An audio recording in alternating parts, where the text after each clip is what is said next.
Baik, assalamualaikum warahmatullahi wabarakatuh. Selamat malam, selamat pagi, selamat siang, dan selamat beraktivitas bagi teman-teman semua yang masih beraktivitas pada saat menyaksikan video ini. Sudah lama saya tidak membuat konten, sudah lama saya tidak membuat video tentang pengembangan diri gitu ya, hipnotis, hipnoterapi, dan lain sebagainya, NLP, karena kesibukan. Dan juga tak lupa saya ucapkan selamat menjalankan ibadah puasa bagi kamu semua yang menjalankan, bagi Anda semua yang melaksanakan aktivitas puasa. Semoga puasa kita selama beberapa hari kemarin insya Allah dapat 9 atau 10 gitu ya, 10 hari kita berpuasa diterima oleh Tuhan dan mendapatkan balasan setimpal gitu ya. Dan semoga kedepannya sampai hari raya, sampai Idul Fitri, kita tetap diberi kemudahan, kelancaran melaksanakan ibadah puasa ini, dan diberi kekuatan lahir dan batin gitu teman-teman. Langsung saja di video kali ini, karena saya lama sekali, saya ucapkan terima kasih banyak buat teman-teman yang masih setia di channel ini, masih menyaksikan meskipun saya sudah lama tidak membuat konten, masih menyaksikan, dan terima kasih banyak atas dukungannya. Dan selamat datang bagi kamu semua, bagi teman-teman, bagi Anda yang baru menyaksikan di channel ini, itu ya. Sesuai dengan judul, sesuai dengan thumbnail, saya tadi kok kepingin tiba-tiba membuat sebuah konten yang ada hubungannya dengan hipnotis, tentunya hipnoterapi. Bagaimana caranya kita bisa menghipnotis seseorang hanya dengan ngobrol santai, hanya dengan kita berbincang-bincang, ngobrol santai, nongkrong dengan teman, tapi teman kita bisa terhipnotis, teman kita bisa melakukan apa yang kita inginkan dalam tanda kutip. Jadi bagaimana caranya? Apa yang kita katakan teman kita bisa mengikuti, apa yang kita katakan teman kita bisa nurut, dalam tanda kutip tentunya yang positif ya, jangan yang negatif. Baik, langsung saja. Teman-teman, masihkah Anda ingat, masihkah kalian ingat bahwa sebenarnya hipnotis itu adalah ilmu komunikasi? Oke? Hipnotis adalah ilmu komunikasi yang ditujukan kepada pikiran bawah sadar manusia. Artinya pada saat kita melakukan hipnotis tentu tidak berpisah, tentu tidak jauh beda pada saat kita melakukan aktivitas komunikasi, aktivitas ngobrol dengan orang lain, berdialog dengan orang lain. Itu tidak akan bisa dipisah, karena hipnotis adalah ilmu komunikasi, kan gitu. Jadi alangkah baiknya kalau kita sudah mengetahui ilmu hipnotis ini, kita bisa mempengaruhi orang lain. Bagaimana caranya lawan bicara kita bisa setuju dengan apa yang kita omongkan, bisa setuju dengan apa yang kita bicarakan. Tentunya ada cara-caranya, ada tahap-tahapannya.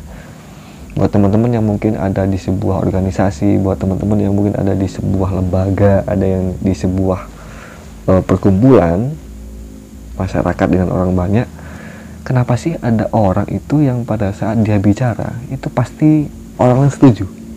Pada saat dia berbicara atau mengatakan sesuatu, orang lain pasti sepakat, pasti suka dengan usulannya gitu ya. Padahal mungkin saya juga bisa seperti itu, tapi kenapa pada saat saya ngomong kok tidak direspon? Tapi pada saat orang itu ngomong, orang itu berbicara, pasti diturut gitu loh. Kenapa? Nah ini sebenarnya sudah kita pelajari di ilmu hipnotis, ilmu komunikasi sebenarnya. Kenapa kok kita menggunakan teknik hipnotis? Karena pada saat kita menggunakan teknik hipnotis itu yang kita tuju adalah pikiran bawah sadar dia tanpa dia sadari. Yang kita tuju adalah pikiran bawah sadar dia tanpa dia sadari. Oke ya, dari sini paham ya? Langsung saja, bagaimana caranya lawan bicara kita itu bisa terpengaruh positif ya dengan apa yang kita omongkan, dengan apa yang kita bicarakan, dengan apa yang kita usulkan, dengan pendapat kita. Lawan bicara kita bisa sepakat atau setuju.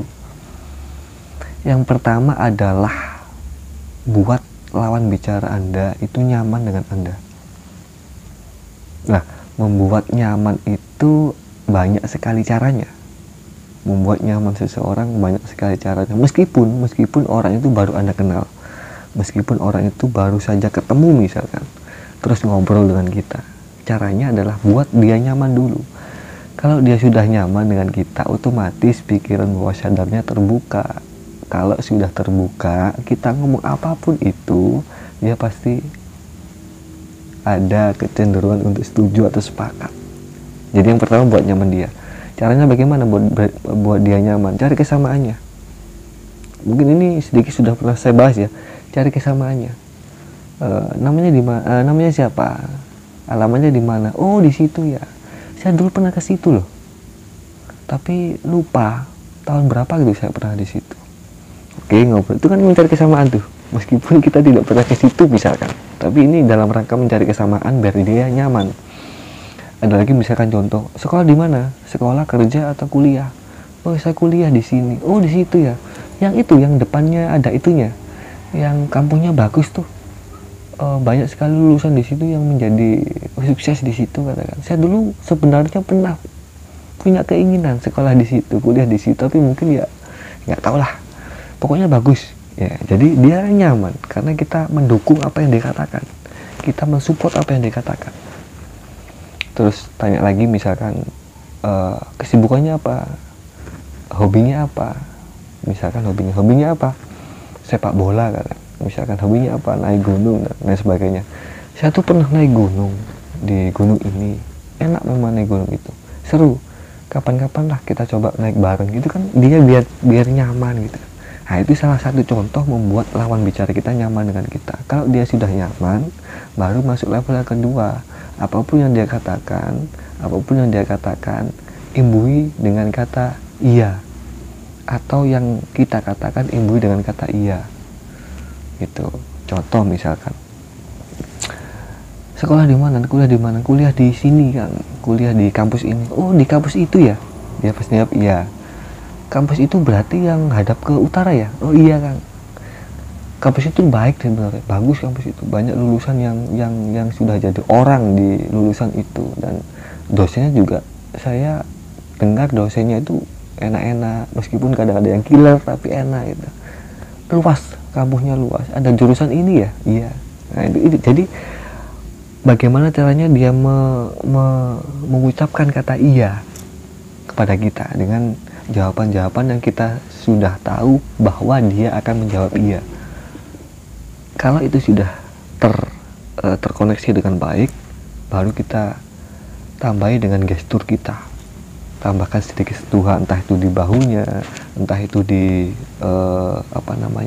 di pahanya, di dengkulnya ini ya. Dipegang. Gini loh sebenarnya. Iya enggak? Nah, bener enggak? Setuju kan? Nah, itu kan kata-kata yang membuat dia berpikir, oh ya saya setuju, oh ya setuju, oh ya sepakat. Kalau dia sudah masuk ke dalam mode nyaman ngobrol dengan kita, kalau dia sudah masuk ke dalam istilahnya itu perangkap ya, dalam tanda kutip perangkap kita, baru kita ngomong ini kan, kalau bisa ya seperti ini, jangan seperti ini, enak kok seperti ini. Dia sebagian besar dia cenderung menjawab iya atau setuju kepada kita. Itu beberapa cara agar orang lain setuju atau sepakat dengan apa yang kita katakan. Jadi ini dasarnya. Banyak sekali cara-cara yang mungkin nanti ada di level-level tertentu ya, di level-level tertentu. Jadi yang pertama adalah buat dia nyaman. Yang kedua, caranya bagaimana buat kesamaan, entah itu di sekolahnya kita ngobrol, entah itu di kegiatan sehari-hari, entah itu di kebiasaannya, hobinya, macam-macam, atau alamat, banyak lah. Intinya kita harus pinter ngomong. Nah, pinter ngomong ini kan komunikasi juga.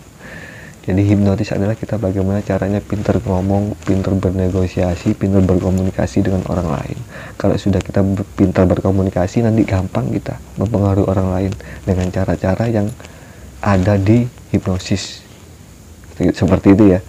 Kalau kita sudah bisa berkomunikasi dengan baik, kita tahu ilmu hipnosis, maka kita bisa melakukan hipnoterapi kepada orang lain hanya dengan ngobrol.